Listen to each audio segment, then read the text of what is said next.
A word to the wise. We are an explicit podcast tackling choicey adult themes as well as entering spoiler territory if you aren't caught up with us in the section we're reading.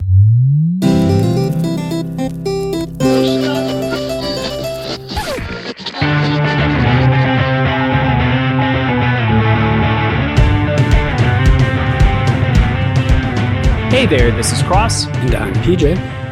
And we are Words and Whiskey, a podcast for veteran and novice readers alike. We tackle fiction novels and love to talk about what we're drinking.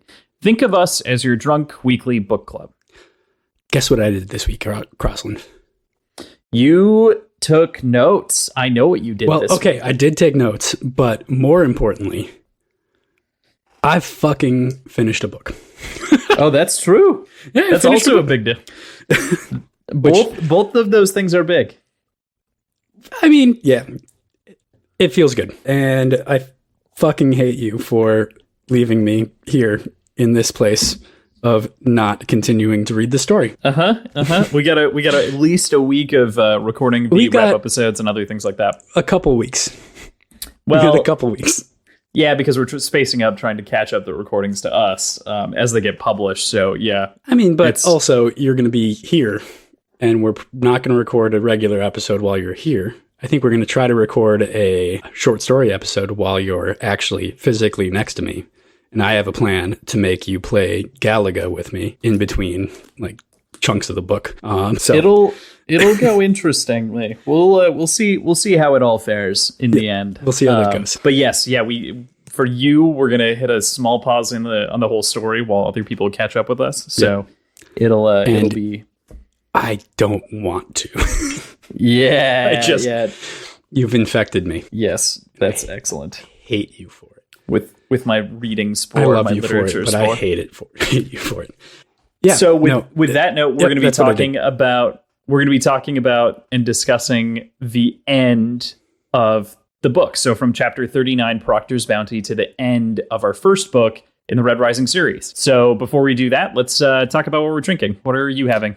I've got a nice ginger gin and tonic. So I didn't have any fresh ginger to garnish with, but just tonic, lime, juice, gin, obviously. Roku gin, I think. It's a Japanese gin. And then it's this ginger liqueur. Not the same one that I used before when I talked to you about this drink, but it's like Clement de Germain, something like that. I don't remember. It's got a funky bottle, and it's got ginger. It's a nice, very subtle ginger liqueur, and then garnished with a lime wheel.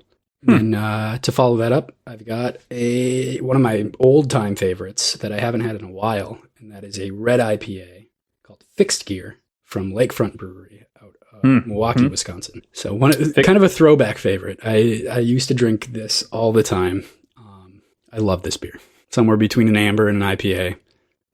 And by IPA, I mean like classic West Coast, bitter, forward, less juicy, more resiny, kind of piney IPA, but with the real like heavy malty backbone, like the original Furious that you and I used to bond over. Yeah, yep. The days of the surly Furious. Yeah, no, I definitely I love Fixed Gear. I haven't had it in a while. That definitely is me pining for one. Yeah, you're going to be here in a week. We can get you some. Yeah. Meanwhile, I am having what I'm calling. I'm not going to claim to have invented this. I'm sure someone in some bar somewhere has done this, but I'm dubbing it the low red because I didn't find anything online. So for our first themed cocktail for a book, I decided I've got what amounts to a vodka Red Bull with cherry concentrate in it. And it is shockingly good. It actually doubles down on the like cherry flavor that I kind of think sits in Red Bull. Yeah, Red Bull is definitely cherry flavored. Yeah, it's like a cherry medicine flavored. But the cherry concentrate actually makes it a lot more acidic and kind of gives it like a lot more of like a cherry punch. Okay. And so it actually tastes way better. I feel like that would actually I don't like fix vodka it. Red Bulls. Yeah, that would fix Red Bull. Exactly. So it's really good, actually. I'm pretty confident. What sort of ratios did you do for that guy? I know it. So the recipe itself, as Cross wrote it, and a picture of it will be on our website, wordsandwhiskey.show. Run through it. What's up? Yeah, so 2 ounces of vodka, full small can of Red Bull, like the standard size, and then 8 ounce, I think. Yep, and then a half a shot of this cherry concentrate. Of which I'll figure out whatever the brand is. And so in the instructions, and then ice Icy boys. You slid it by and made it a cocktail. Yeah. By the slimmest of margins. But the concentrate is so potent. I like you. No, you I bring know. it to your mouth and you try it, and it's like it's terrible. But yes, I did slim it by. I could have thrown in like a lime or something, but I felt like that would have diluted it the wrong way. So. Oh, I do love the combo of cherry and lime, though. It generally goes together, but it just tasted so good and so pungent as is. I was like, I don't want to do that. Totally fair. So. And then what you got following that? Following that up with a Victory Sour Monkey Sour Triple. So it's a nice sour triple Belgian. I've had the Victory Golden Monkey, their standard triple. I don't think I've ever had the sour rendition of it. Yeah, it's a spin on that. Which, I've also got a Golden Monkey in the fridge, but I settled on the Sour Monkey. Fair enough. Yeah. So with that, let's get into the book. And there is a lot that happens this week, and I just want to set this out for kind of like future expectations to some degree. It's a very interesting story, but in book 4, my sister got married in January of this year before the pandemic happened, and my dad had 40 pages left in book 4. And he decided that he was going to skip it and just start book 5. And he immediately, when he started book 5, he went, "What the fuck happened at the end of book 4?" Why? That seems that doesn't seem like a decision your dad would typically make. Typically, no, but I don't think he wanted to lug both of the books to Mexico was kind of the thing. They're both like, one's a 500-page giant, the other one's like 650 or something like that. So they get big, but he was like, I don't want to take it. I'm just going to skip like the last 30 or 40 pages or something like that. And he's like, what the fuck happened when he started the next book? And that is a common theme throughout. So we get to cover basically like the last 40-ish pages here. I've got a question on that. Do you think that is his writing style, or do you think that's an artifact of the editing process? Oh, I think that's his writing style. Okay. Accelerate. I think it is most similar to a tool that would be used by people who write serialized fiction. Someone who's going to publish like a third of a novel at a time once every week or so. Okay. It's a very kind of that thing brought into this medium to some degree. I'm not saying that cheapens it or does anything to it. I just feel like it kind of has that serialized flavor that science fiction used to have. That it was a very common trope that runs through old science fiction because so much of it was written that way. Gotcha. You were either a short story where it was just a self-contained short story, or it was like a 5-part serialized, 40 pages at a time, because they could only publish so much in the pages. That's actually how, side tangent, that's how The Gunslinger by Stephen King was originally published, which is the first book in the Dark Tower series. It was a 5-part serialized set of short stories that entangled this character. Only later was it ever cut together as a book. Anyway, that's kind of how I think that like the ending of these novels they're kind of like an homage in that style. But we'll get there. And something that I also want to clarify in the front end of this episode, this is not going to be our last episode on the Red Rising series as a whole. We're just really going to be focused on talking about setups and payoffs and like the content of these last 40 pages. We'll be reviewing and talking about and discussing the whole book in a separate episode to come out the week following this one, just so you know. So don't expect this to be a full breakdown of everything. This is just going to be what happens in these pages. I did a quick Google search, by the way, and I'd like to make an amendment to my drink recipe. Domaine de Canton is the name. Got it. Didn't get anywhere close to it. Nope, when I not said at it. all. Can't even remember what I said before. But Domaine de Canton ginger liqueur is what went into it. As previously mentioned, we have a ton to cover. So yes, let's jump in. Yep. We've got a lot here. Right off the bat, we get kind of like the payoff of taking over House Apollo, right? Mm-hmm. Which it's wonderful. The proctors immediately show up, and right off the bat, we're with Fitchner again inside of a jam field to kind of discuss things in a silent manner. Yes. And Darrow very quickly guesses that Fitchner is there to tell him that Apollo hasn't left Olympus, which I think it was a little naive to think that would be the way to get rid of him. Like that was clearly he was going to stay. I felt like that from the beginning. Like there's no real chance that Apollo was going to leave. Yeah, I definitely agree with you. I think that there are components where Apollo is stubborn enough to believe that he wasn't going to have to leave, as though he had made a deal earlier, perhaps, to ensure that his house would survive to a certain point so as to like curry him favor. And then Darrow obviously totally fucked that up with his independent house at this point. So yeah, I definitely agree with you. Thinking that Apollo was going to leave was a little bit foolish, but I also don't think it was strictly wrong, because obviously like there are golds that cheat, but there are also golds that follow the rules of society. So it's kind of interesting just to see. He's already established that Apollo is one of the golds that cheats. Yes. And some of the other golds that cheated have left as well. So like there's kind of like there's a duality there where Apollo makes a nice, good short-term, like not short-term, but makes a nice villain. And so I think that it makes sense for him to remain. And I think it tracks with his character too. Oh, it does. I just think that I don't think it's foolish of Darrow necessarily to think that he would stay. Not foolish, but naive. Yes. Yeah. Naive for sure. Or maybe he didn't really expect it. Maybe just needed him to explicitly show that he's breaking the rules in a way that everyone can see. Yeah. Which is possible, but he doesn't really call to that much. No, not until the very end is any of kind of that talked about in any degree. And we'll definitely get there. But I think it's important to clarify on the front end that Apollo very much is on Nero's side trying to curry favor with House Augustus. But the danger there is that if any of the I think they're called drafters, like the people who are going to take these people and move them into jobs and careers. Yeah, the drafters. The ones that have access to the ring cams or whatever. Yep. They're the ones who are really going to, be left out of the details, so to speak. And they're the ones who are going to be pissed off. They don't know what happened. So that sets up and pays off later very, very well. And is also mentioned throughout, which I think he geniusly sprinkles in very little, but also puts it there so that if you're paying attention, you know how that's going to come to terms or fruition. Right. So we know that he stayed. We can assume that some others may have stayed as well, as their houses have dwindled or been eliminated. We also find out in that conversation that Fitchner is Severo's father. Were you surprised? I was really surprised, but thinking about it, it does make sense. There's some little, not clues, but things that in retrospect make a lot more sense. Like, he's the one that coined the nickname Goblin for Severo, right? Yep. Called him a little goblin. Which is not something he did for any of the other kids. And I initially thought it was kind of him singling out the weakest or the smallest or like the kid to be picked on. But I think it was kind of a way to push him a little bit.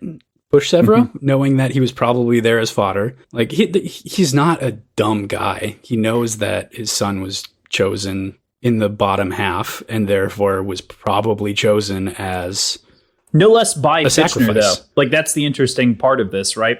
Severo was chosen in the bottom half. Oh, that's an interesting and Fitchner.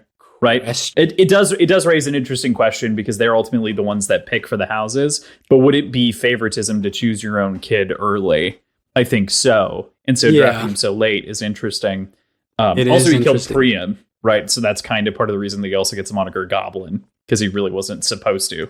But let me get into that later. But right after this. But I think the fact that he's kind of pushing him a little bit, but also pushing him more than any of the other kids, shows like a sense of trying to motivate Goblin, Severo, and also maybe trying to hide the fact that he's his father and trying not to play favorites, which is the ultimate irony of this, because this is all based on favoritism. Right. He's not favoriting his kid at all as a goal. Like, you get a direct comparison there between Jackal and another member that we'll talk about of that family in a second, as well as Severo and Fitchner. Like, you get a direct comparison between Nero and Fitchner, right? And the way that power corrupts in those ways versus the like meritocracy that Fitchner is clearly a part of. But hear me out. You just like turned me on to an idea. Fitchner chooses Severo as a low draft to be fucking murdered. But he's also got a lot of pull in the house itself. Does he seed Severo with some sort of unfair advantage during the what's the name of it? Not the culling. The passage. The passage. Yeah. It was also called the culling by Fitchner. Fitchner called it the culling at one point. But yeah.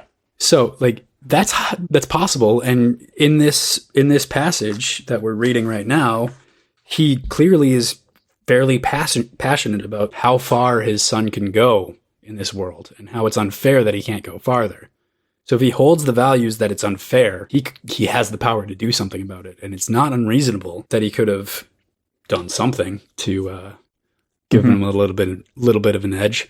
But also, maybe he didn't need that much of an edge. He's a scrappy kid. No, right. He's also proven himself to not only be worthy of the moniker, Goblin, but also he is an incredibly scrappy kid. I think at one point you had pinned him for one of the potential reds when we were going over the potential red section. And this isn't that far off. No, right. In the grand scheme of things, it's very far off.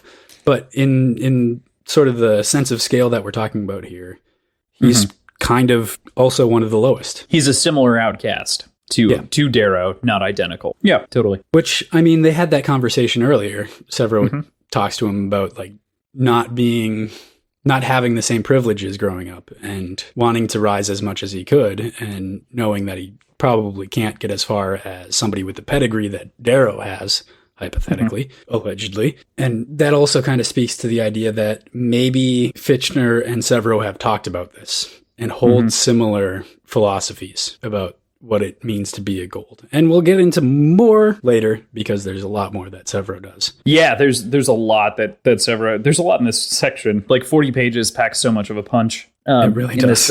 But yeah, so at the very end of this section, before we move into the next one, we get Darrow punching out Fitchner. I particularly like the line, "But take care of Severo, the little shit will follow you anywhere no matter what I say." And then he knocks him out, breaks his nose with a slam of his elbow till he no longer moves. Oh. Oops. And then looking at 337, I kind of like the metaphor of mud, right? I'm trying to remember. You have my trust because because when you saw me hiding in the mud after taking my castle, you let me escape, she explains thoughtfully.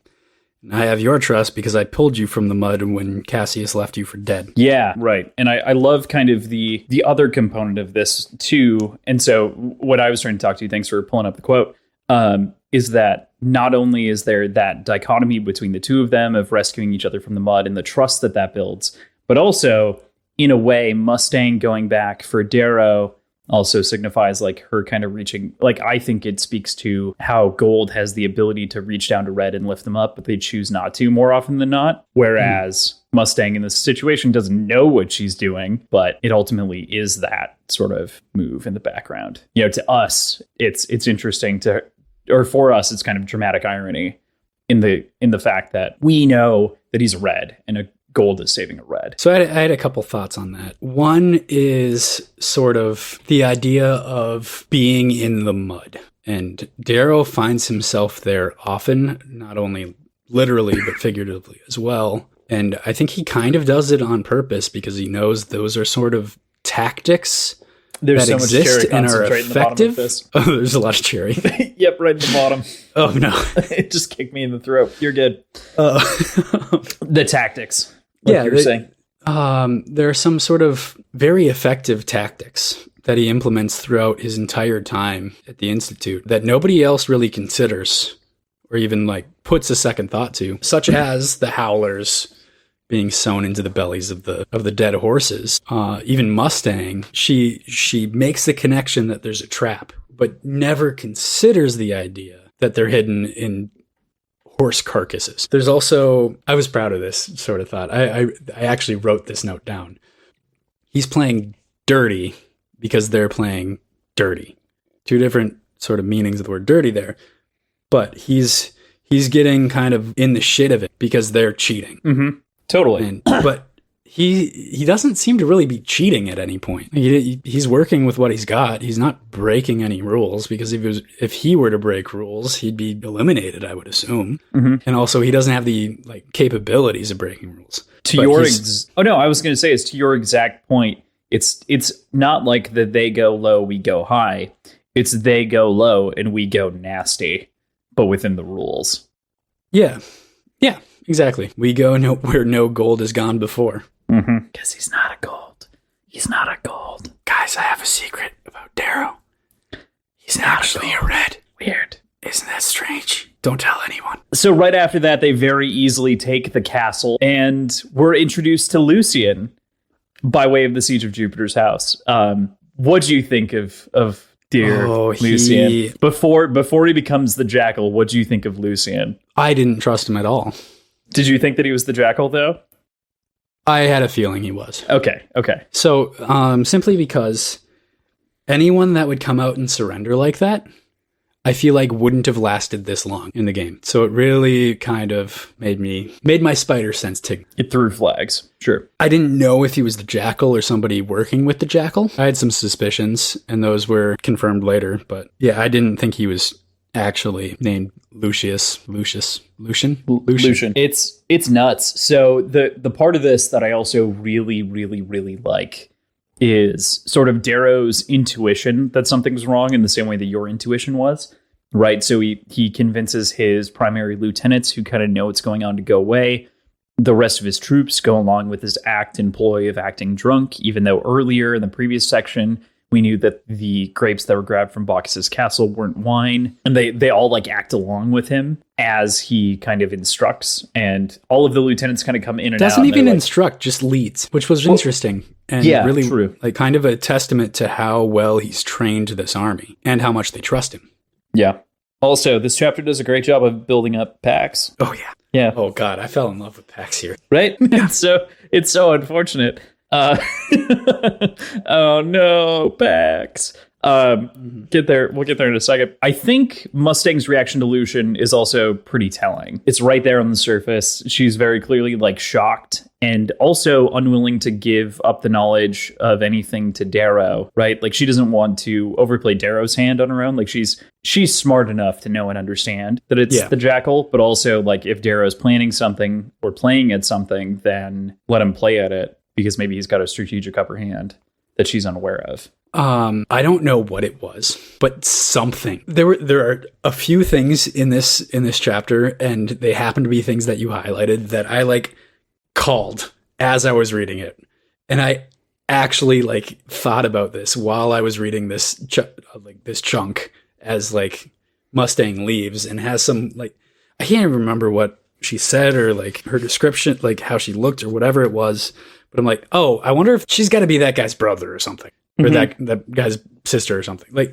I don't know what it was, but like I fucking called it. Right away. I mean, the like paragraph that kind of gets as close as possible is getting shit-faced seems to be a prime idea at a time like this, she says strangely. She looks back to Lucian, then to me. She doesn't like something. I introduced her to Lucian. He mumbles how nice it is to meet her. She snorts a laugh. And it's like so opaque. That Darrow's out on the game. It also sets up the payoff later. Christ. For the sibling thing, right? And Darrow being so paranoid about it right there, right then, because they knew each other in that moment. I think the snort was probably. He also says, Lucian says, the Jackal says on the next page, the pretty one, Mustang, she hardly seems simple. And like, there's enough illusion there to really like lead you down that path that just gets confirmed, you know? A couple pages away, but it's just so much happens so quickly. So chapter 41, we know he's the Jackal, and Darrow fucking stabs a knife into his hand through the table 4 inches deep. He can't move it after, pulling out the bag full of rings and confirming that it's him, revealing that the ring from Pluto is missing. Well, not revealing. I guess kind of. I can't find a Pluto. Oh, I'm missing one from Pluto. There's one. Like, oh, I'm taking yours. But also his sort of reveal that like, no, your ring didn't fit you. Clearly this isn't yours. You're trying to be something you're not. God, that monologue was straight out of Supervillain Handbook. What's so great to me about the Jackal inside of these chapters is he's really only got 2 chapters in total in the entire book. And he's been painted as the villain. He's got a very like Darth Vader. I'm talking Darrow's monologue. Oh, Darrow's monologue is excellent. I definitely agree with you. I think read fairly like sinister, and if you were on the receiving end of it, would feel like a supervillain talking to you. You're so right. That's actually a really good read on that. It totally reads like a Bond villain being read their rights from the opposite perspective. Bond villain, revealing their plan. You know what I mean? Oh, that's really good. I point to myself, Jackal. I am the Reaper. You've the better name. How long have you known? And I love this entire interaction. This chapter is the best, or not the best, but it's one of my favorites. And I like, as I had mentioned before, the fact that the Jackal only has like 2 or 3 chapters and is basically painted as this dark figure in the background, very similar to the way that Darth Vader is only in like 14 minutes of the first movie of Star Wars, and yet as the main antagonist we're presented with is fascinating in the same kind of way. Right. Yeah, it's so good. It really is. We'll get into it more. This all, like, the hard part about like going chronologically with this section is that it's so short and so dense, and so much of it like refers back to things that happened in earlier parts of this section. So like all I want to do is like word vomit about like the implications of everything that's happening later on. But we're trying to kind of go in order of right. Get through the chapter itself and then kind of go through all of the components that contribute to this. Totally. Okay, so like you'd mentioned, the monologue is incredible, and then we kind of get like this reveal over those sentences in response to Darrow's monologue of this sort of like fucking cold, languid character that he is. Right? He takes his time. His tongue is tipped with poison as he walks through these sentences and kind of walks you off the plank with them. And he really kind of switches. I think I wrote this a little bit later. Actually, I think this is a final question that I wrote, but he kind of becomes like schizophrenic between the different personalities as you like walk him along these lines. He jumps between them. You know, Lucian's kind of like he's a positive guy. He's an outlook. He's a classic gold as we've been trained to think of them. And then we switch to the Jackal, and the Jackal has these underpinnings of supervillain, Machiavellian, Politico. And I really feel like that's kind of the perspective, is that the people who play politics in this society are the worst. They're the most evil. Yeah. Because they'll say anything to do whatever. They'll be spineless because it gets them farther. So good. So good. So the quid pro quo statement, like, you know, like it just like hits different right now, right? Like, I don't know. I just had, when I read that, I was like, this was written in 2014, right? Like, it wasn't written in response. Okay, all right, just checking on the whole like Ukraine quid pro quo thing. Anyway, keeping politics out of this, it's just like, what did you think of the Jackal as a whole, though? Like I said, I feel like I get the Politico vibe. I get some of those things. He seemed really, really intelligent, but that kind of seemed to be all that was really going for him, if that makes sense. It seemed clear that he had help, because knowing from the perspective of House Mars, the ones that had intelligence and bronze and brains, are the ones that rose to power.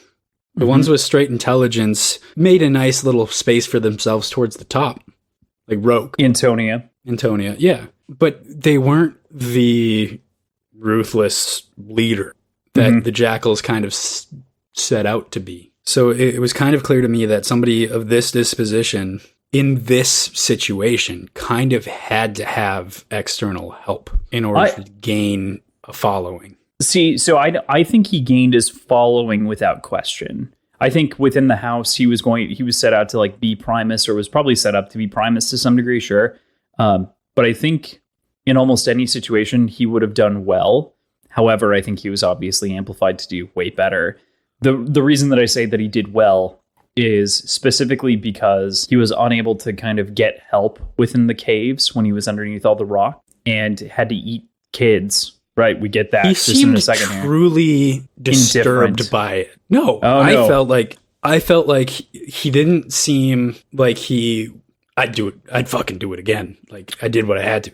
It seemed more like we were desperate. It was the only option, and we had to do that. That's not ruthlessness. That's strict eat or be eaten. I think it's also ruthlessness, though, to a certain degree. Where's that quote? Because after months of darkness, you eat whatever your mouth finds, even if it's still moving. It isn't very impressive, really. Less human than I would have liked, very much like animals, and anyone would have done it. But dredging up my foul memories is no way to negotiate. We aren't negotiating. Humans are always negotiating. That's what conversation is. Someone says something, knows something, someone wants something. The foul memories part is what kind of makes me think that this haunts him. I think he feels some remorse. I'm not going to say he's completely remorseless for his actions. However, I do think, like you had mentioned before, he would do it again and again and again and again and again if it meant that he was going to survive. In the same situation, yes. But I don't think he'd just go and eat his opponents if it meant winning. I think it's more of I was in a dire situation and I did what I had to do to survive. But not everyone would. I think that's the point. I think everyone would. I don't. So I feel like, for instance, I think a good example is I don't think Cassius would go to that. I think Cassius would rather bleed and die trying to claw his ways out of the rocks. I don't think he would at all. I'm just saying I feel like that's the moral comparison to some degree. And I feel like that's the reason that we saw earlier, like Titus's goons and his squadron were eating raw horse meat. Yep. Humans will do whatever they need to do in order to survive. Like it is part of human nature. Right. Lizard brain. I totally get it. I just feel like that's what I feel like the jackal got into at that situation. I will concede. But I definitely I see where you're coming from. I just think that there's something else sinister inside of the jackal that made him push it further. Absolutely, but I don't think it was... He didn't come across as badass right there. He came across as kind of desperate and lucky to have gotten out. That's true. He definitely was lucky to have gotten out or have even survived the cave-in the first place. So I had already read the line that I want to talk about next, but it's the humans are always negotiating. That's what conversation is. Someone has something, someone knows something, someone wants something. And not so much just from the jackal's perspective. That is a fascinating philosophical insight that I think applies to a lot of things. It does. And it's hard to think of situations where it doesn't. Right. Like if you look at our notes page, all I have written is a compelling argument, but honestly, I'm not sure. No punctuation, intended to continue, couldn't think of an example. It's so fascinating. It's like... It really is. Basically, it's just saying that like everything, no matter what you do, is a sales pitch to some degree on some... Even something so minute. Hey, I'm going to have this conversation with my great friend Crossland because I like having conversations with him. But also, probably because if I don't have conversations with him, maybe I won't be able to have conversations with him in the future as frequently. Like, it's maintaining the friendship, and it's at a certain point of breaking down what's happening, a negotiation of my friendship and negotiating our friendship with each other to each other as a means of maintaining it, of strengthening it, of continuing it, whatever. Yeah. And that was going to be my example of like, hey, you and I just chat all the time, but that can be broken down, and maybe it's cynical to look at it that way, but it's definitely interesting, and I feel like it does point out a sore spot in humanity. And I feel like the really interesting thing about the way that Piercebound writes is that he can get away with these very philosophical high notes because of the society that he's created, because of the way that it reads in fiction. It reads like a real sentence that these people would say, and yet it also reads like something straight out of an old Stoic textbook or straight out of a philosophy course anywhere. Like, it does. It's really fascinating to me that he can get away with this. But in all honesty, there are rare circumstances where I think Stephen King could get away with this. Stephen King has an entire book about that. It's called Needful Things. And like, literally, it took him a whole book to arrive at the point where he could say something profound like that. The deal with the devil, basically. Like, everything is negotiation. You just don't know what you're negotiating. That's what the entire book is about. Yeah. And it takes a large metaphor to land at this versus he can just say this in a line of dialogue because it's accepted to us. It's fascinating. Fascinating the way that he gets away with things in writing. Really, like, I'm going to think about that for a long time. For sure. That's like a big takeaway. And like, I'm going to try to find examples of interactions between people that can't be broken down and interpreted as some sort of small form of negotiation. So one of the things that I find really interesting too, just a quick aside, the fact that he talks about Lilith and like being willing to sell out Lilith is interesting. It's totally fine. You know, like Lilith is an interesting character. She's diehard Jackal, but Jackal is not necessarily diehard her, which also speaks to my thought on him being totally ruthless, like being willing to sell her out because she coined his name and doesn't like it, and so is willing to sell her out, even though she's a hard, ride with bones in my hair, jackal lover. Ride or die.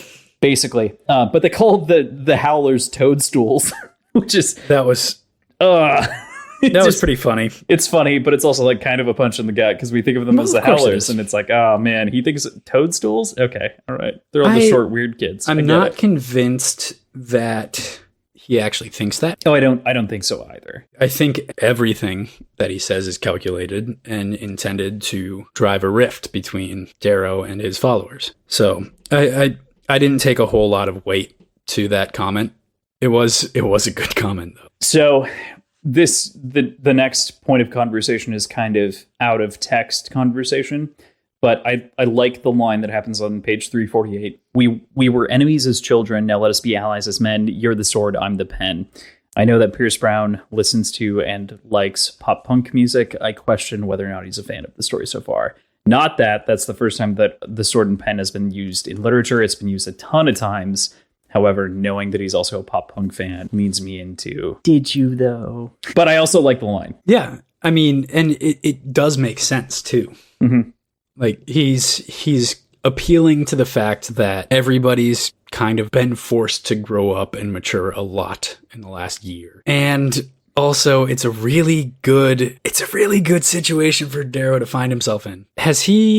No, he hasn't already talked to Cassius. Right? Nope. No, that's nope, later. That's way later. Well, not way later, like it's like a 20 couple pages. It's post capturing Olympus. Yeah, but still, that's being in close proximity to the Archgovernor.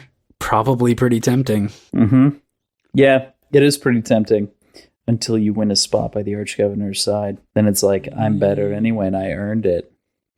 Yeah, I mean, that's the better way to do it. But obviously that wasn't on the table before, right? This is the first time it's presented as an option. Yeah, but also it shows that he still same flaw that Cassius has, I feel like. That they are entitled to giving out favors of their fathers, and that says nothing about them as people. True, but I also think that there's a difference between Cassius and, oh god, what is the Jackal, between the two of their approaches. Right, but at their core, it's the same thing.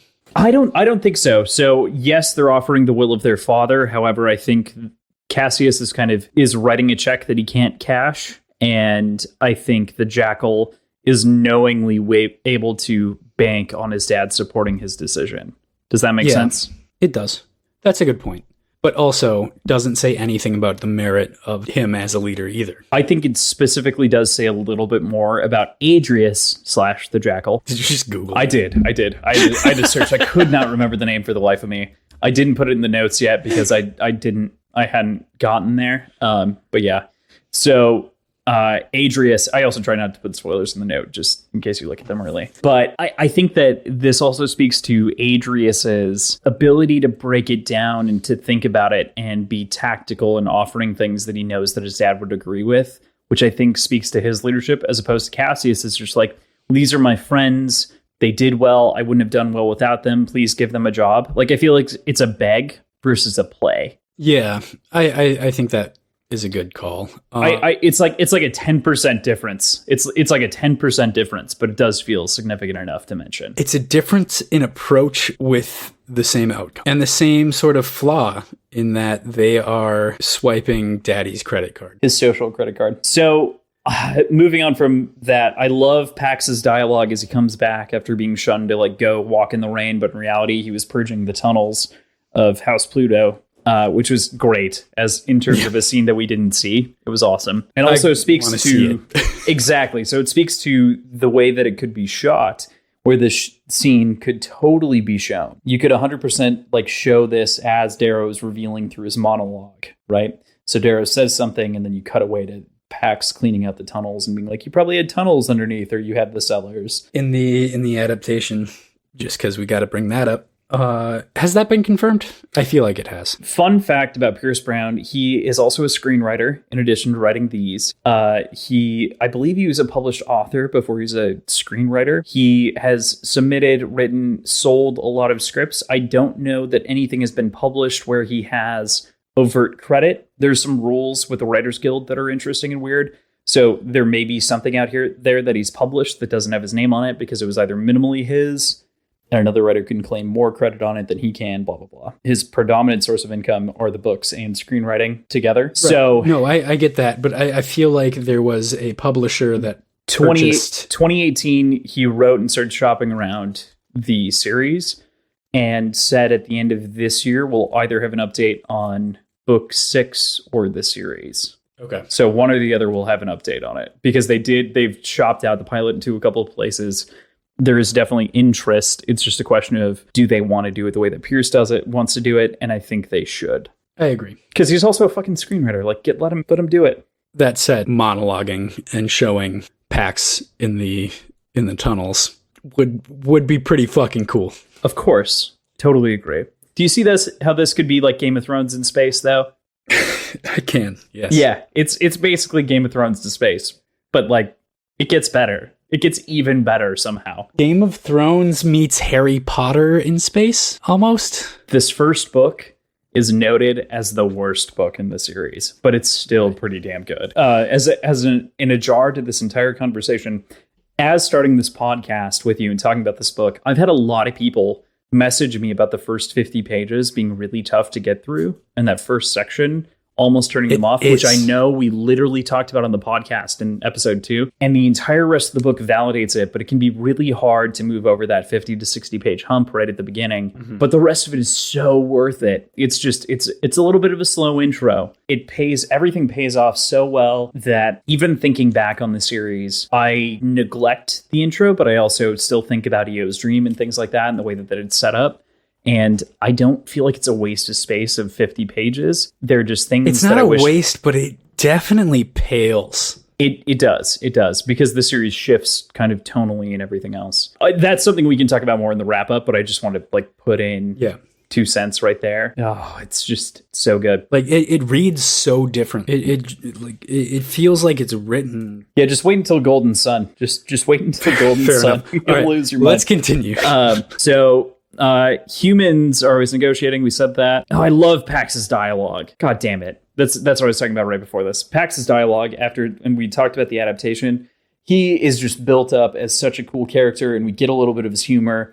We've seen him previously, but we haven't really gotten, you kind of had made allusions previously in like episode 3 and whatnot, that he kind of seemed like a dumb brute, but we get kind of the humor, intelligence of the Telemanus house to some degree here. And to kind of like show that he's not just a dumb brute. Like he's no jackal, of course. No, I mean, he's not super, like, I don't get like... He's not an intellectual, but he's definitely smart.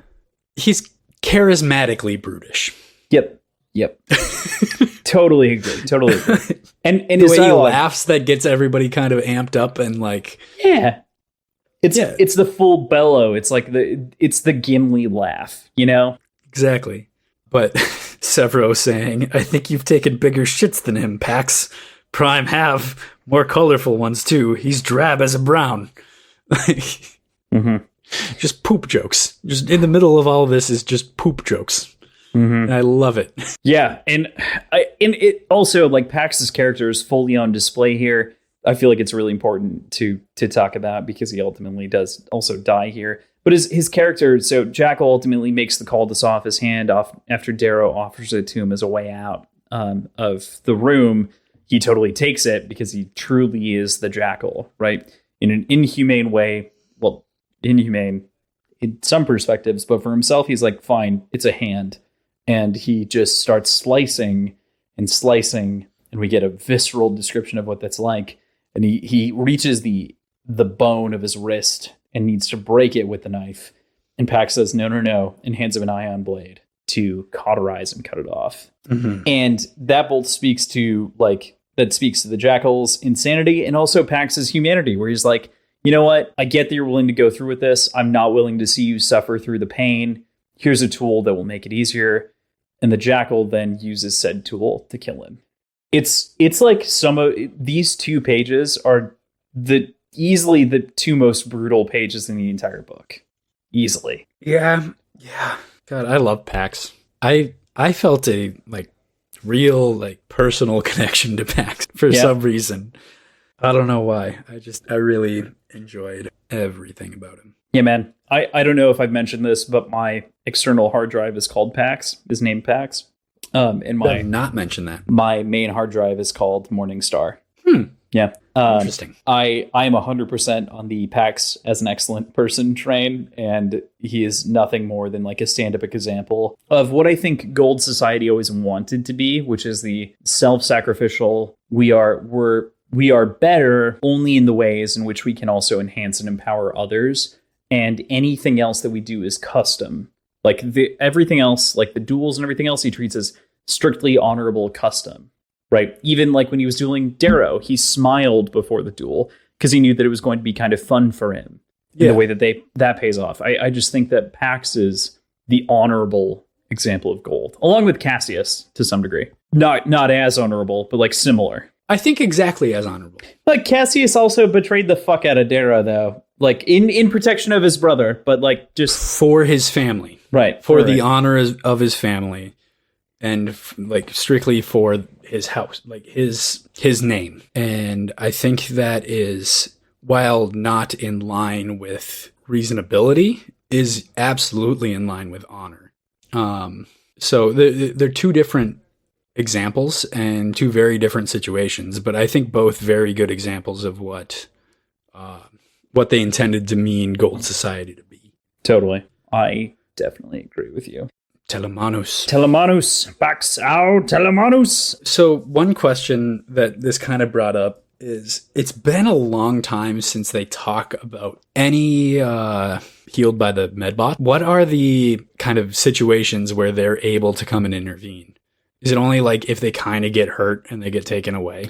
Yeah, so I think that the situation where Medbots end up coming down is as a response to someone hitting a state where they need them. However, if they don't reach them fast enough or if someone's actually committing murder, that's when it changes. And that's where I think the proctors individually are responsible for their houses to ensure that people wouldn't murder in certain capacities, right? Because they're only given limited tools, and it's an advanced enough society where things could be replaced if they lost them. You know, there are carvers that exist, right? So in theory, and this is by no means breaking any sort of canon, Jackal could have his hand replaced. Yeah. Right? Or I'm more talking about the deaths. Yep. Because it seems like as time has gone on in this book, and I mean, obviously, things have gotten more serious and things have accelerated, but it's been a while since there's been a battle and students, like there was the screaming rush of Medbots and a bunch of students getting carried away. That seemed to stop happening. This all happened so fast that I think that's part of the... I know, but just overall, it seemed like the use of the Medbots was dwindling. They did talk about I think it was in the last section where they talked about the familiar scream of Medbots and other things like that coming down as they laid siege to House Apollo. That's true. They did mention it. That doesn't downplay what you're saying. I think that the Medbots are better suited to battles and less well suited to instigations of assassination. And also they've advanced in what weaponry they have access to. Yep. Which are much more deadly and much more dangerous and quicker to kill. So I guess it makes sense. Yeah. As a final note on Pax, before we talk about him in the wrap-up episode, ultimately, the fact that he, instead of trying to smother or dodge out of the way, decides to protect Darrow and jump on him to be the body shield for the blade that can't pass through is just... it's such a goose flesh moment to read all of those pages. I immediately get goosebumps and just freak out. It's so well done, and it's so sad. He threw himself upon me and was savaged, dead. 10 impacts as the Jackal stabs at Pax, trying furiously to get at me like some rabid animal digging in the dirt, digging through Pax to kill me while I'm down. So, as we know, as is led into this whole thing, the Proctors ambush, the Proctor mostly being Apollo and Minerva. Or who was the other one? Venus? Venus. Talked about later. Anyway, so predominantly Apollo, throwing in a grenade or what have you, and then rescuing the jackal from there, screams back, and runs away. The Howlers and Darrow chase him out into the snow and ultimately get in a fight where he's risen up in the air, and Darrow gets kind of a total crazy badass line after leaking that he says bloody damn, and the proctor kind of turning his head. He just screams, "You reap what you sow," and stabs him in the eye with his ring blade that he was gifted way early on by Dancer. And it's just so good of a payoff, as that was given back at some point by Fitchner. It's just great. It's just great. Oh, yeah. I genuinely thought it was going to be his undoing. I had forgot, while reading this, I had forgotten about the, half-day delay on the broadcast. So I'm like, oh, fuck. How is he going to get out of this? But it was resolved, and we'll get into that later. Yeah. But yeah, I was for at least a couple pages, I think, really waiting for him to get called out on it. Yeah, I definitely understand that. It's so well done in all capacities. That entire fight scene between them, I know that I've only got a line here about the whole thing, which is what I just talked about, but it is so jarring. The whole conflict of rising up into the air, dropping him, potentially dropping him 300 meters. It's just, all of it is a lot. And then stabbing him in the face and taking his grab boots down. It's just phenomenal. Taking the armor, taking the grab boots from Fitchner, giving them to Sephiroth, explaining to him that he knocked out his dad. And then flying off to Olympus. Where did you get these, Daddy? Something like that. What was it? So you figured it out. Yeah. No, that's definitely what it is. Yeah, it was. Whose are these? Sephiroth asked me. Daddy's, I tell him. So you guessed it. Sephiroth laughs. There's one other note on this before we move into the War on Heaven chapter.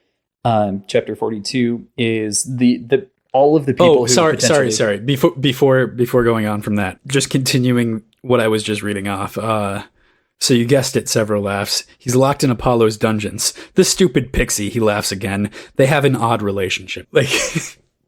Just leaving it at that. They have an odd relationship. Yeah, that kind of sums it up. Mm-hmm. Sorry. No, I definitely agree with you. So I feel like before the kill even is the mention of him running through the list of all the people that have been sacrificed up until this point, right?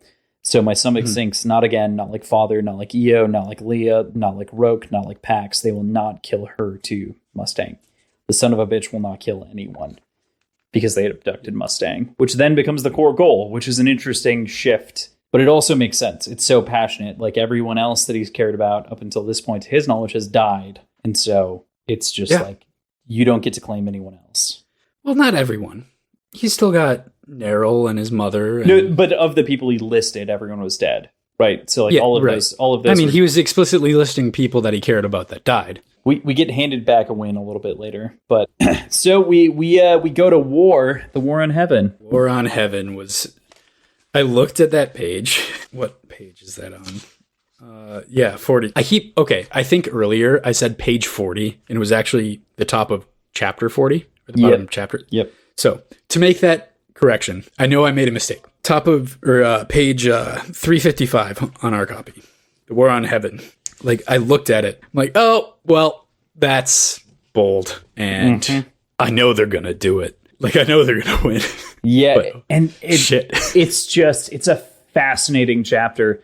Also, you look at the total amount that's left in this book, and you're like, but there's so much to do. You're like, there's 20 pages left. What the fuck are you going to do in 20 pages?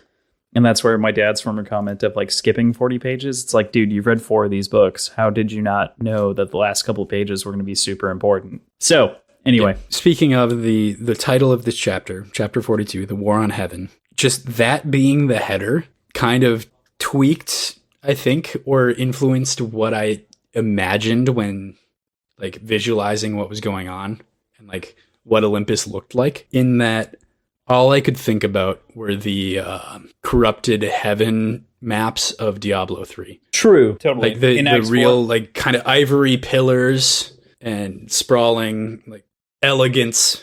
I get a weird combination of that plus Hercules' depiction of Olympus. That's... Yeah. I could see that, Disney. and I could see that that's what it was going for. But I think there was a conversation on our like Discord server about Diablo right before I started reading this chapter, and then I read War on Heaven. I'm like, oh well, all right, this is exactly what I'm thinking about right now. Yeah, no, definitely, and I definitely get the pillar conversation. I love the description. Like, there's such you'd said like lush and lavish is the right words. We see who is it? Venus that's been dating Apollo previously, and like his clothes are crumpled in the corner. It's so good. Yeah, Venus. Yeah. It's just all so good, and there's so much that happens: the rushes, the conflicts, the fights.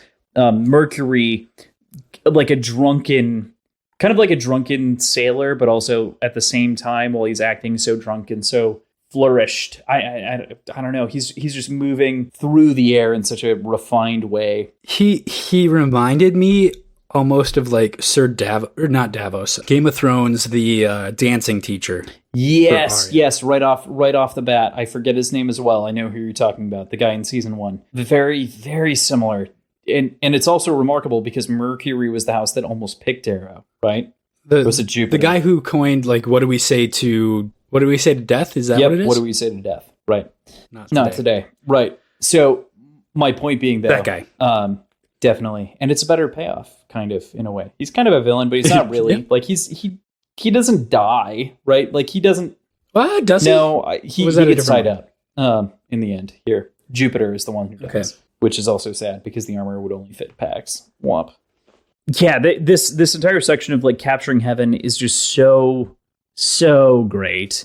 There's so much here that like speaks to Darrow's prowess and the Howlers, and I also think it reiterates this is one of the few books, series even, and I'm not trying to paint a picture for you, but this is one of the few series where I like these supporting characters as much, if not more, than the main character at times. And I feel like this does a great job of painting Severo as this very interesting fighter. This is a great job of showing Darrow's heart as he fights Jupiter, and then ultimately Severo saving the day by slashing him.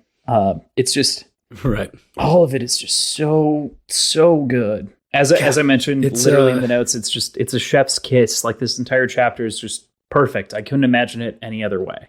And I don't think I could really describe it better than that. Like, better than a chef's kiss. Like, it's really beautifully written. And if for some reason anybody is listening to this without having read this book, if you're gonna just read a single chapter of this book for some fucking reason, I don't understand why you would only do that. Read The War on Heaven. Read this chapter. Like, this is so beautifully written and really dynamic, and the characters that he interacts with, like all the proctors, come to life in such a way that's so lively, in such like few lines of dialogue and such like few lines of description. Like, it's so concise but perfect as far as like describing what's happening.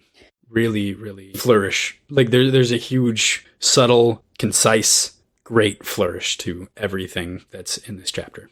I think this is one of the best chapters of literature I've ever read. That's great to hear. I couldn't agree more, to be honest. Like, I wouldn't go so far as to say it's one of the best chapters of literature, but this is one of the best. Well, I mean, you've read a lot more literature. Right. But what I would argue is that this is one of the densest and well-paced chapters ever. Like, to capture the number of plot points in so little information that he does feels seamless. Like, this is, there are no needless words here. There's nothing that is not necessary.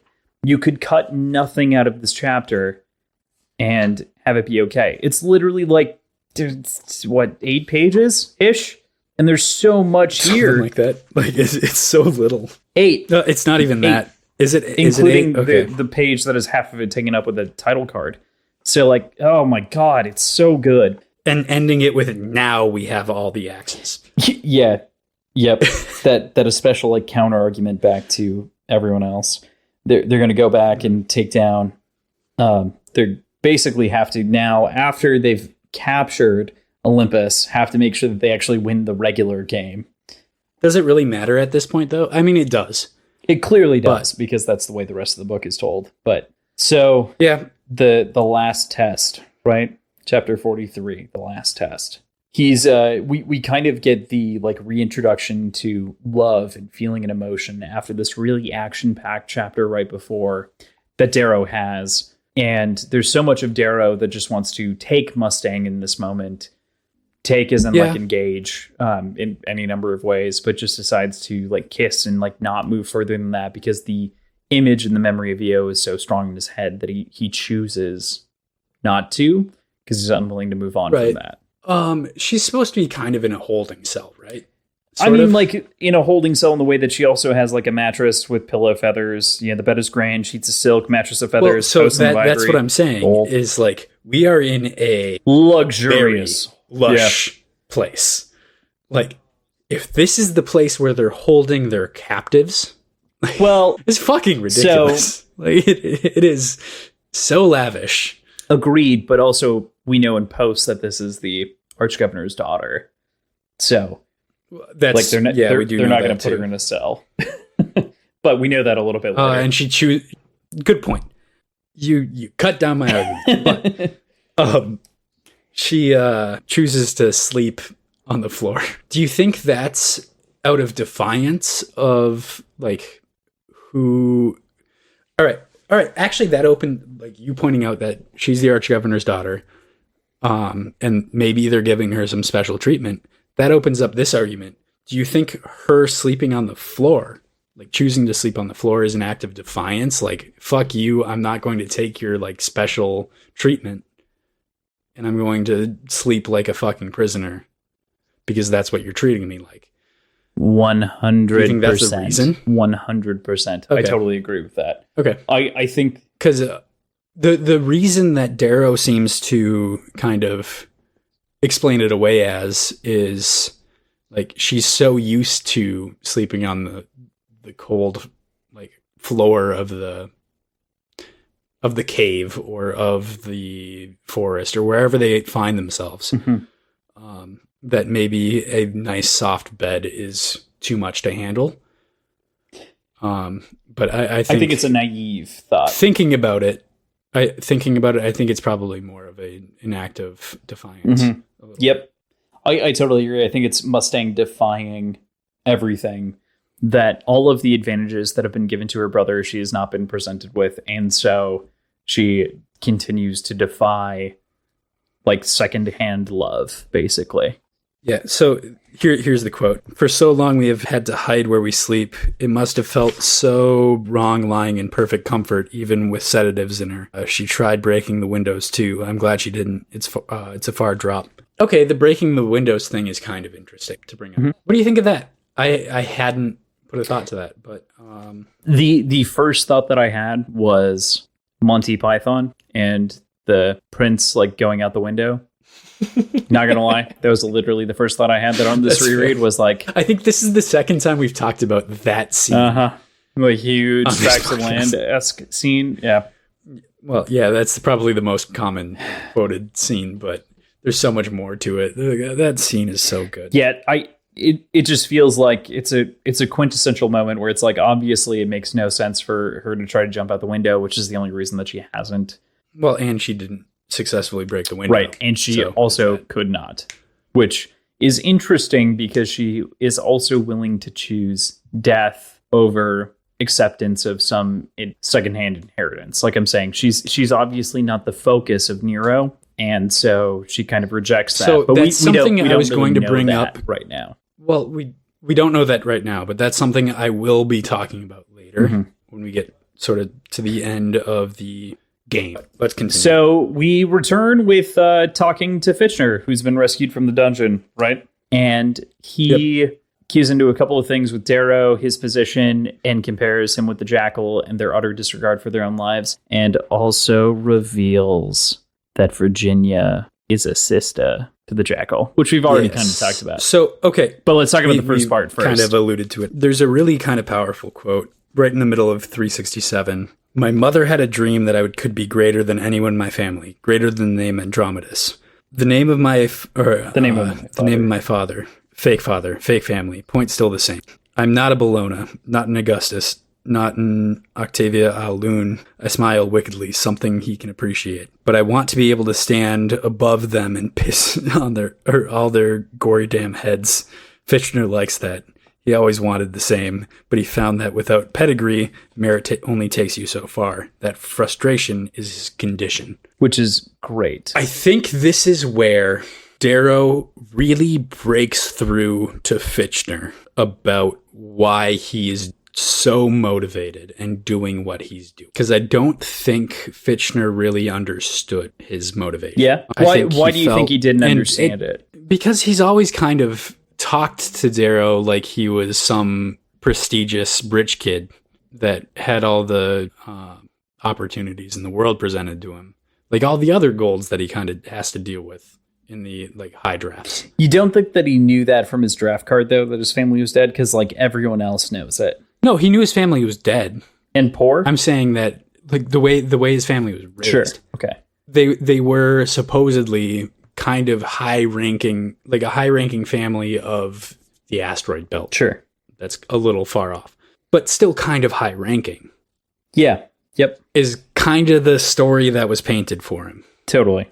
Like not necessarily the most important family in the galaxy, but important in their region was the way I understood that he was kind of painted as. And Fitchner talks about, unlike you, I don't have the opportunities to go farther than this, and like mentions things like that pretty regularly throughout the story. And here, Darrow really kind of beats into him that like, hey, no, like I want to piss on the heads of the best. I'm not that high, but I will get that high. Fuck them. It's good. It's really, really interesting, that entire conversation. It's only like the amount of information that is portrayed in dialogue over and description and internal monologue over the course of roughly 2.5 pages ish. Not even, basically a little bit over 2 pages. There's so much information, and there's a lot of dump on Fitchner and his personality, and like you said, kind of the depth of what Darrow means. And he's speaking in a metaphor that he thinks Fitchner will understand to explain Eo's dream. So he's found a way to capture kind of the core essence of Eo's dream on a low level that makes sense to Gold's, which is family. I'm here for, I don't have the name, but I need to be able to stand above everyone else. Exactly. Which is great. He killed a proctor. He killed 2 proctors, right? Didn't he also kill Jupiter? Oh, no. I think he left Jupiter alive. Jupiter lives. But there was another one. Wasn't there another one that lived? No. I think Jupiter survived, right? Apollo died. Jupiter survives, but gets like his legs cut. I also, in my first and second read, I also thought that Jupiter died, but it's explicit in saying that he was basically stripped of his armor, had his like tendons cut in his legs so that he couldn't like move or do anything. But he's definitely alive. They don't kill him, but needless to say, close to a death. The only one who's dead is Apollo. Woo! Yeah. So there's a lot here, obviously. It's dense. Yeah. Dude. So as I had mentioned before, we get to the part where he reveals that Virginia is the twin sister. What do you think of that reveal? Well, I mean, obviously, I mentioned earlier, like I called it, like the reason why I wrote it like that in the notes. Like I fucking called it. I was so. I also backing up in this entire section. I really like the way that it was addressed as the 3 complications, right? That Fitchner saw for Darrow, and that this was the third. Mm-hmm. He was like, "Oh, my bad. You totally get it." No, he said. I feel like he kind of said it. It's really nothing. You trust her. Sarcastically. Yeah, he's like, well, you assume that it's going to be okay, but it's also kind of sarcastic. I think it's only sarcastic to us. I took it as strictly sarcastic until straight up. I took it as sarcasm. I'm like, oh no, you trust her. It's all good. And to be fair, family's bond is treated everywhere else except for between these two. I think something that I hadn't really put together until a little bit later, but a good argument right here is the fact that the Jackal has been presented with many boons to further his conquest in the game and like win. And Mustang hasn't gotten any. She hasn't been presented with anything. So she is the twin sister, but she's not respected in the same way. Yeah, she's not. They're not equals, Right. in the eyes of Nero. It's so fascinating. We've got a lot to talk about yet. So something before we leave Olympus that we didn't talk a whole lot about. I wanted to mention the razor, the weapon.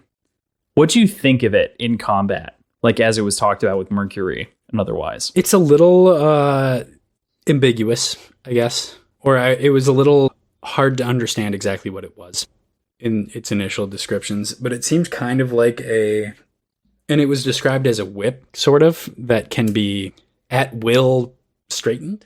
Yep. With an electrical pulse. Right. From pulse armor or the like. Yeah. God, it feels evil. It feels like such a cool weapon.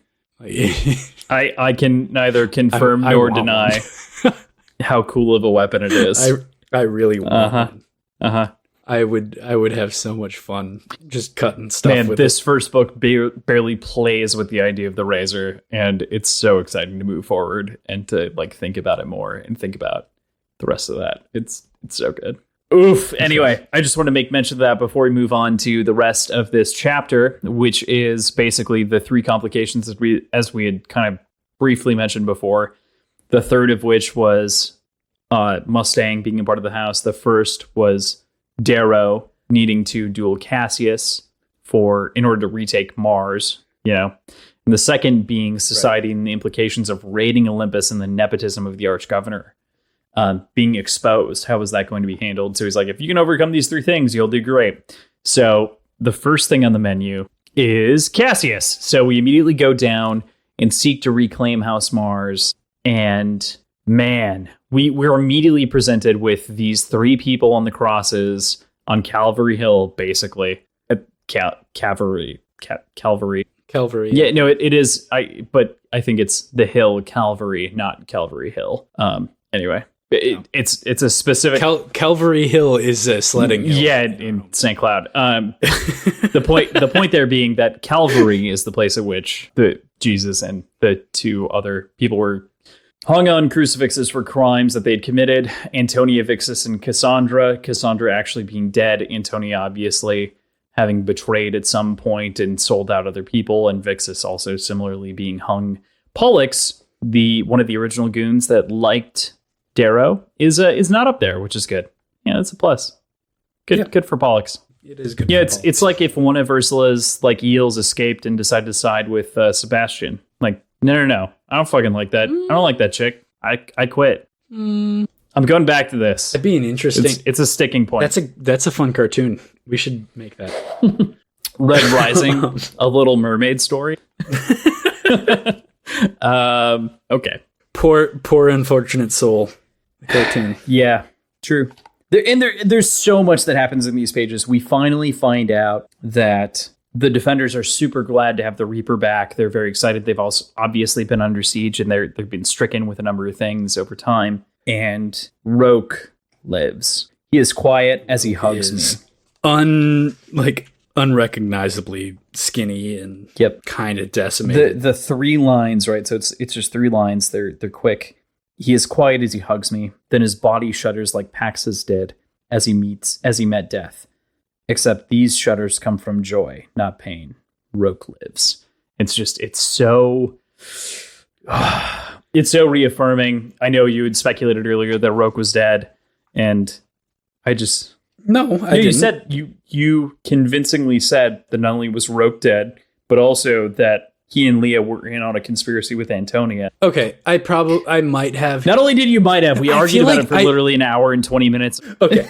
Like I had to cut that down to like 10 minutes. To not rehash my drunk ramblings about Roke. I feel truly like thinking about it, even before getting to this, I felt like he absolutely was on their side and betrayed. I thought my argument was that he betrayed Leah too and used Leah as bait. No, your argument is that Leah and Roke were in on it, but Roke was betrayed and Leah didn't know that Roke was betrayed. That was your argument. That's a dumb fucking argument, and I don't stand by it. It was not good, and I hope the edit shows that because I had to call that down because we talked about it for way too long. Man, that's like we've talked about doing a drippings episode. That is a drippings episode in and of itself. There's literally an entire hour and 10-minute conversation about did Roke and Leah and Antonia, how did that betrayal work? It's there. It exists. Devil's Oh Cup. my god. Devil's Cup episode. That one is horrendous. All right, I'll have to go through and actually like re-listen to my arguments on that. It's if it's real, it's We'll take it. Anyway, I love the moment where Roke and Darrow reunited. It feels like it's totally absolutely. the brotherly moment. It's kind of paid off from earlier in the story with the three of them. And then we get kind of the counter moment, right? We do get Pollux, which I like the fact that Pollux is mentioned here and talked about and kind of like talks with him back. And it's just kind of an offhanded mention. In the passage, matched me with a little girl. I tried to kill her softly, but she wouldn't die.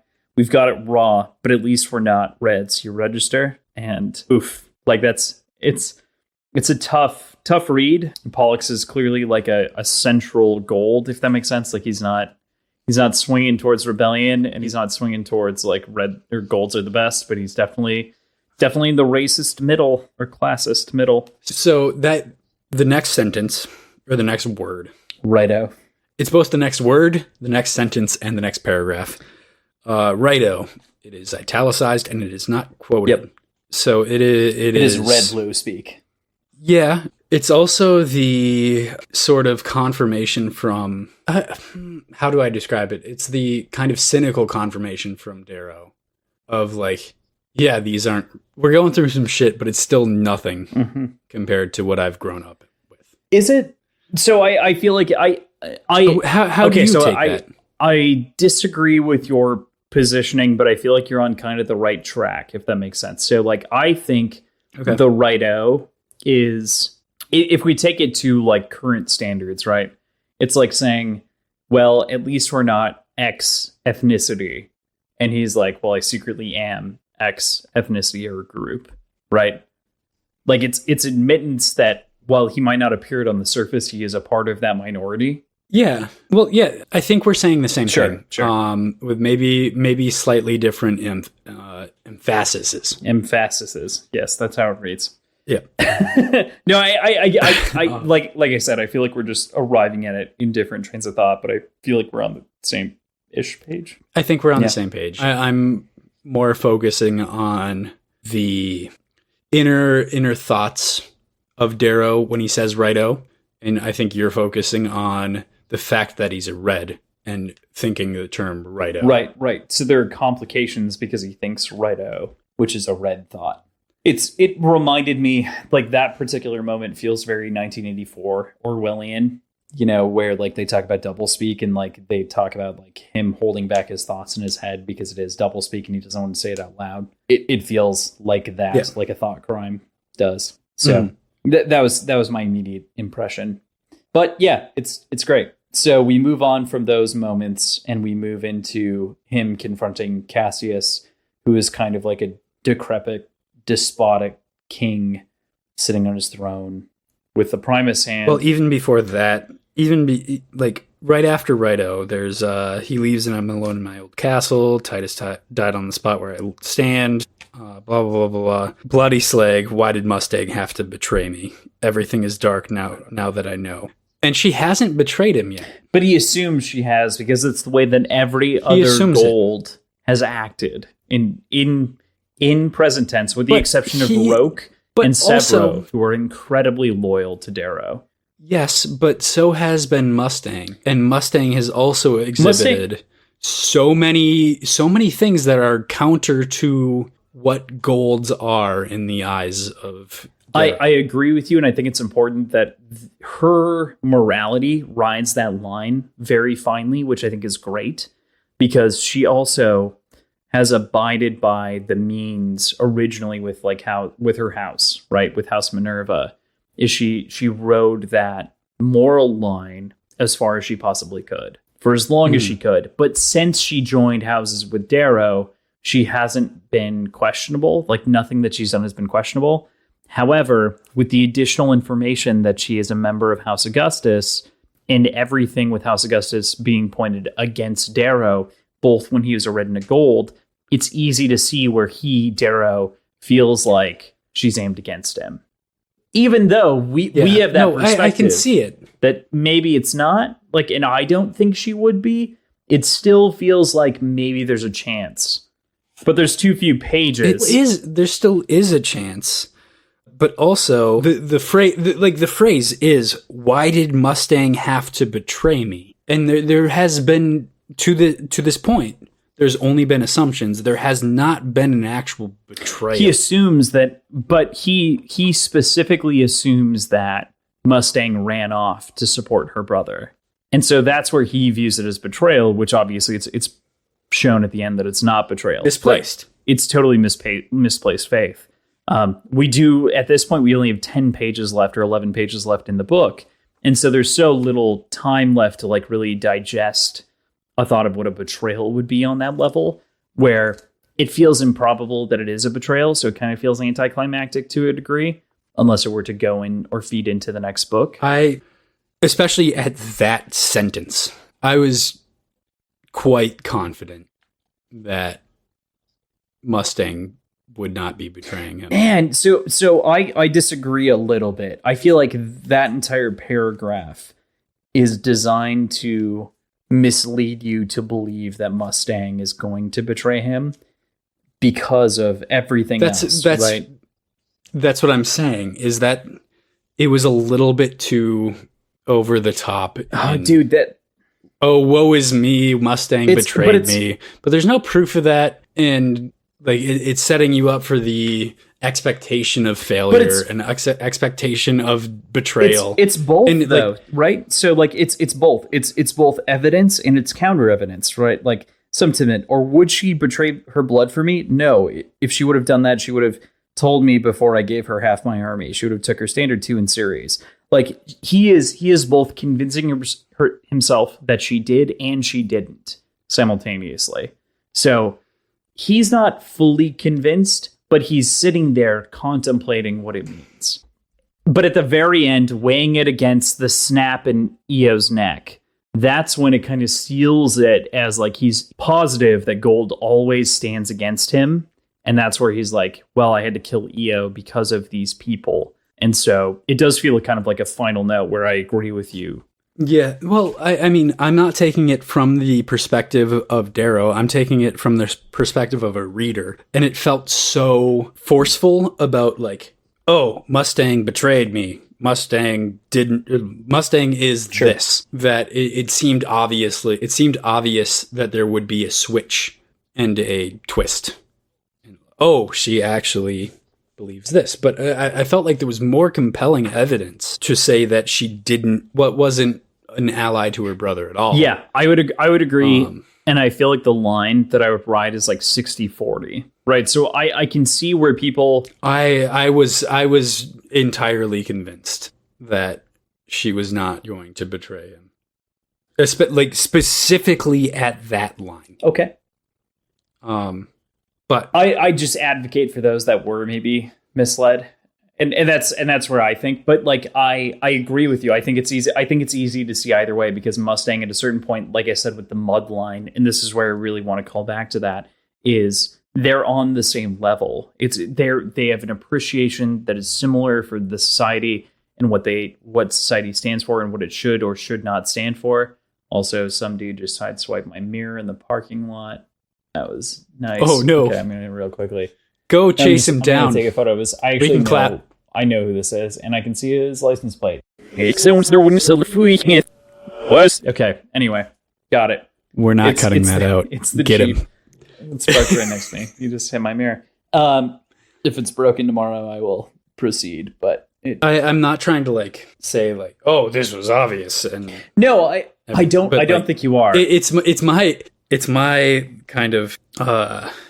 I talk a lot about my conspiracy theorist brain, and I don't buy in too many conspiracy theories, but I do love digging into them. I understand where you're coming from. I'm just being the Evangelion for anyone who might have seen it the other way. I get it. So post the Pollux conversation, it moves into a very interesting place where you finally catch up with Cassius and the way that House Mars has been since Darrow has left. Yeah. So it's really, this entire scene is kind of heartbreaking in a way and not unanticipated. But with the reunion of Roke right beforehand being so close and so heartfelt and such like a heart-clutching moment, you kind of wanted that repeat moment right here with Cassius. The guy who's the closest to him forever. You want him to admit his faults and go hug him and apologize. And convictions are too strong for that. Right.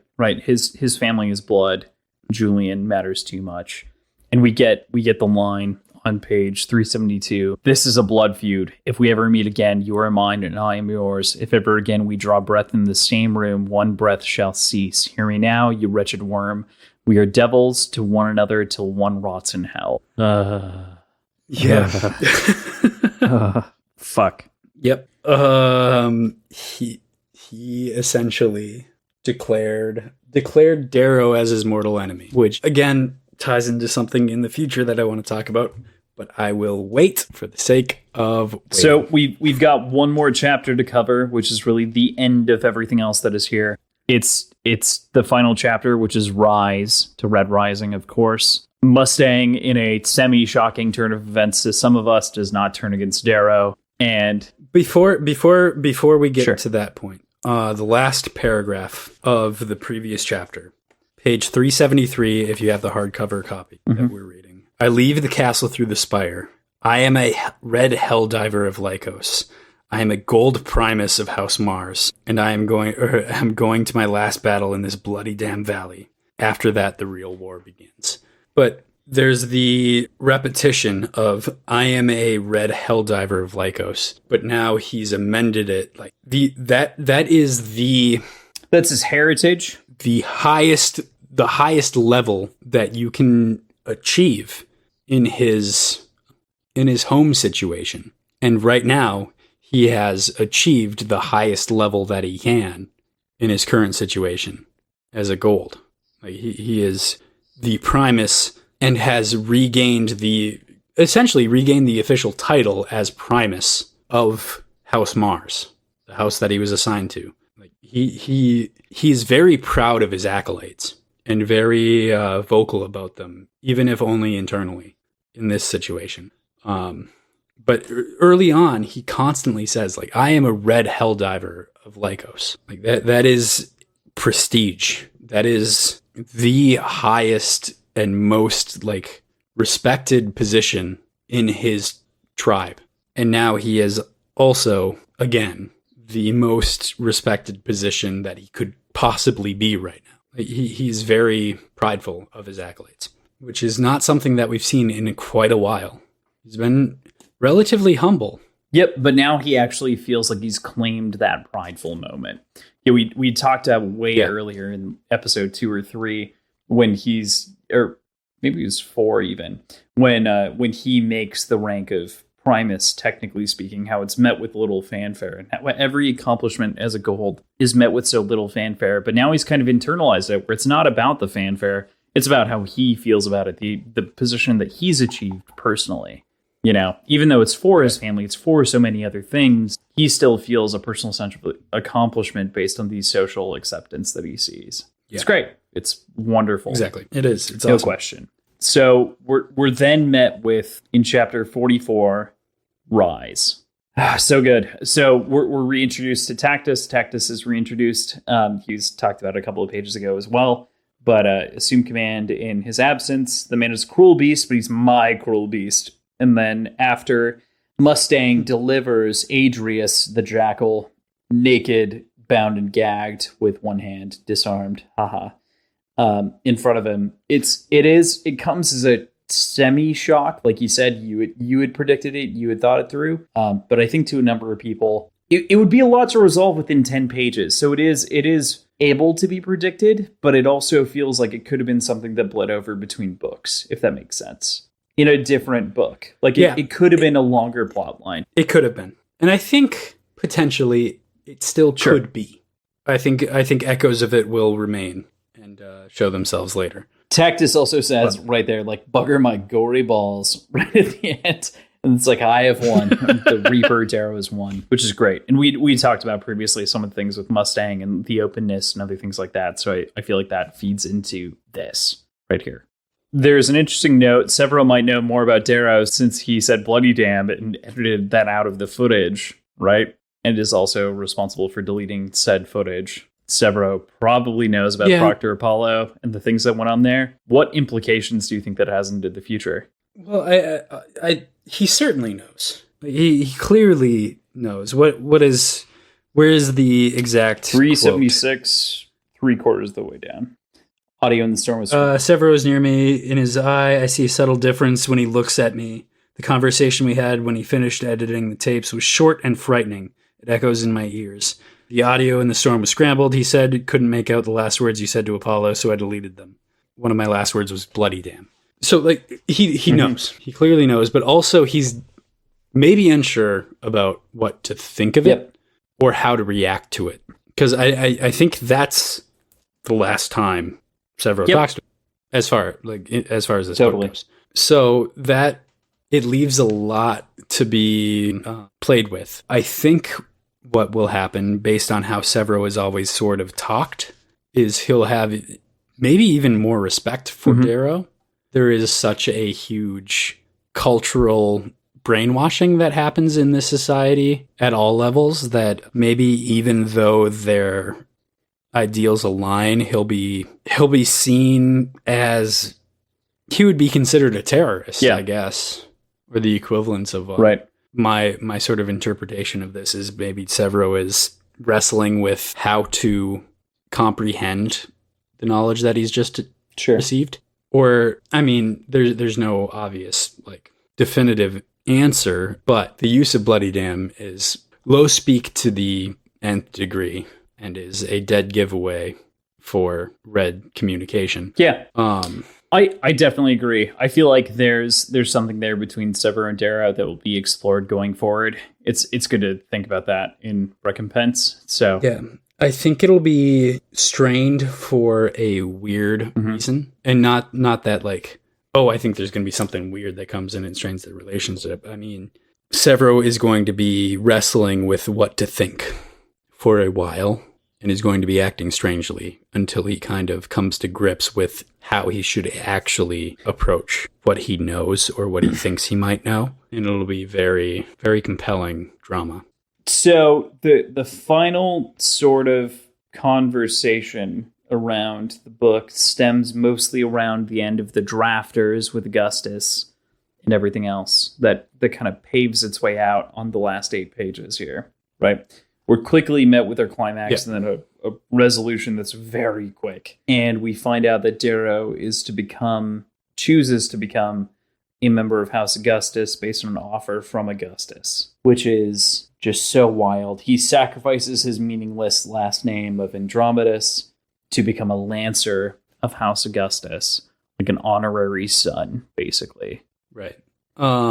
Despite the heavy tension and feelings and emotions that are kind of swelling in Darrow, his decision to accept that offer in the terms of tactical moves, if he's looking at this like a war, this is the right move because one, he gets very close to the man that killed his wife. 2, he stays close, hypothetically, to Mustang, who he is falling in love with, like it or not, understand it or not. Like he is falling for her and sees a lot of EO in her. And also, he just declared, he didn't declare it, but a blood feud was declared between Cassius and Darrow, which means that if he were to reject the Archgovernor here, the 2 most powerful houses on the planet would have something against him. One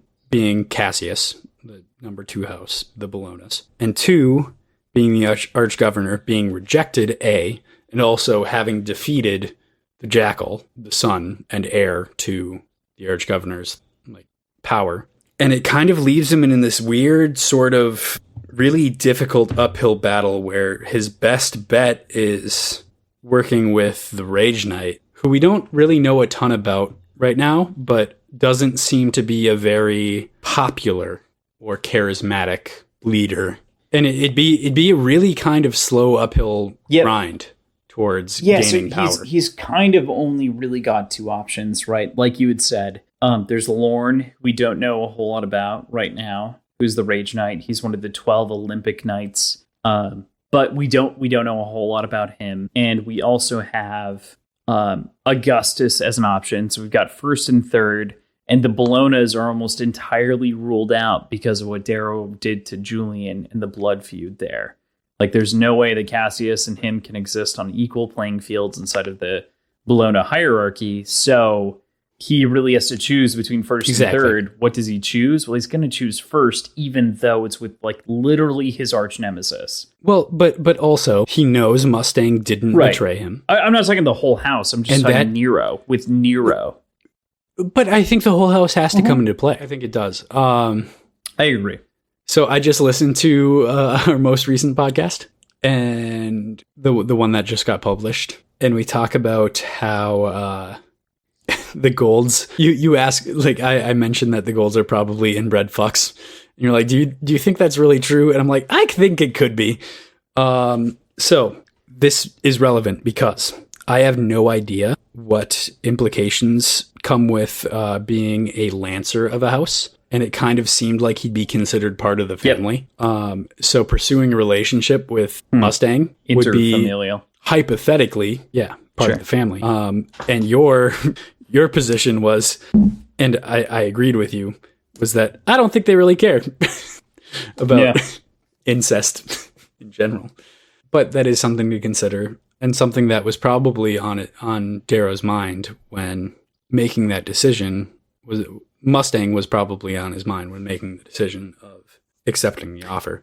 Totally. So we've got three final things to kind of discuss. One is in the last part of the chapter, which is the final last paragraph of this book, which is the ultimate irony, right? Wherein Augustus says, Darrow, Lancer of House Augustus, rise. There are duties for you to fill. Rise. There are honors for you to take. Rise for glory, for power, for conquest and dominion over lesser men.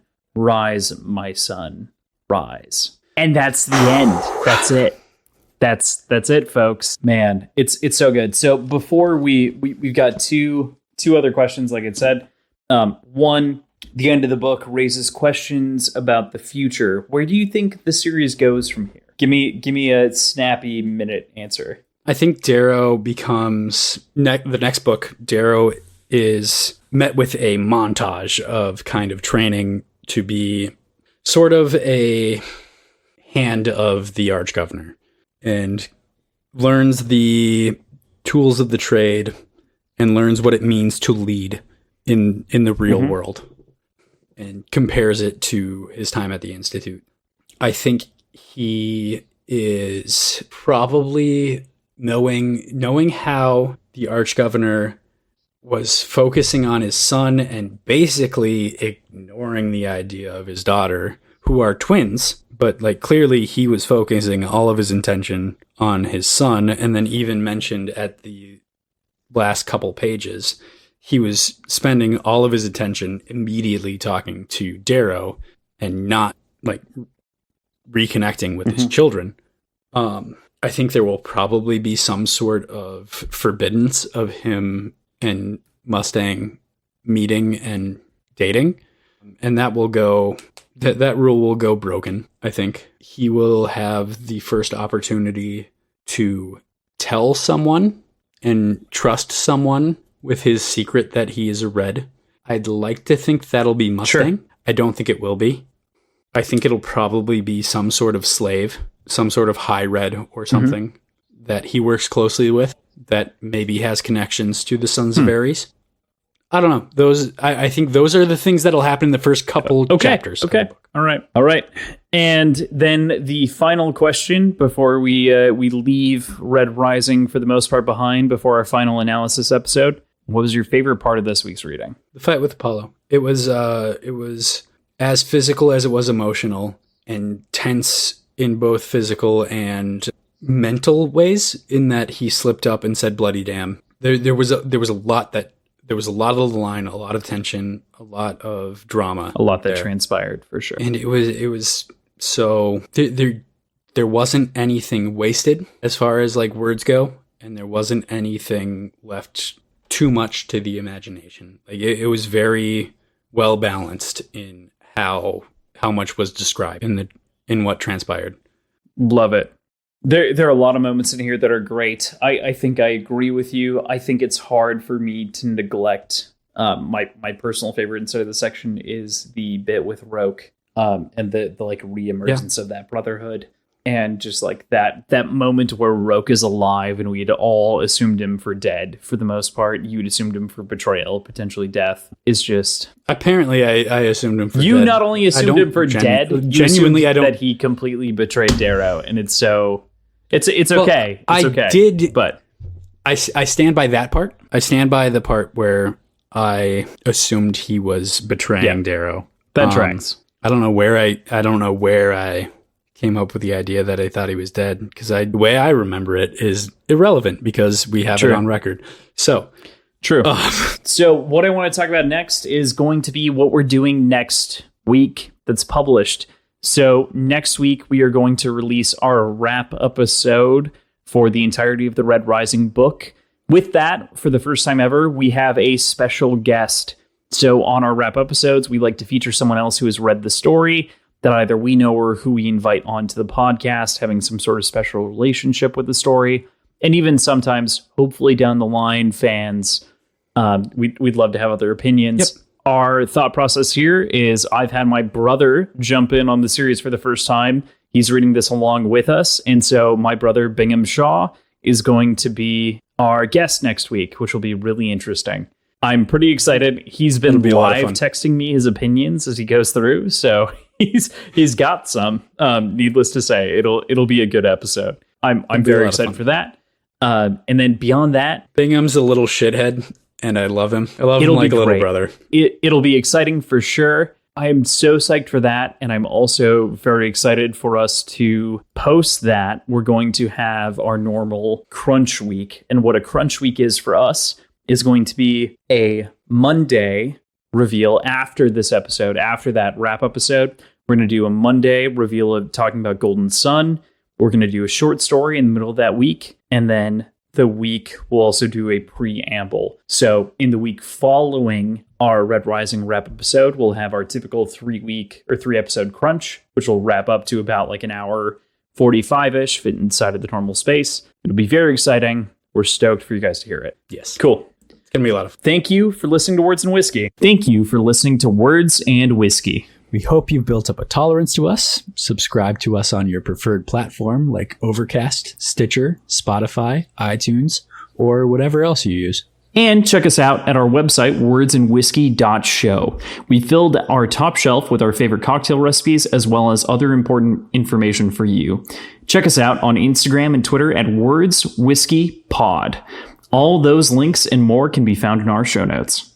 A 5-star rating on the platform of your choosing goes a long way to springing us up on them leaderboards and getting us noticed. We're just two dudes helping encourage people to read and get out of their comfort zone while thinking critically about literature. Thanks for listening, and we bloody damn better see you next week.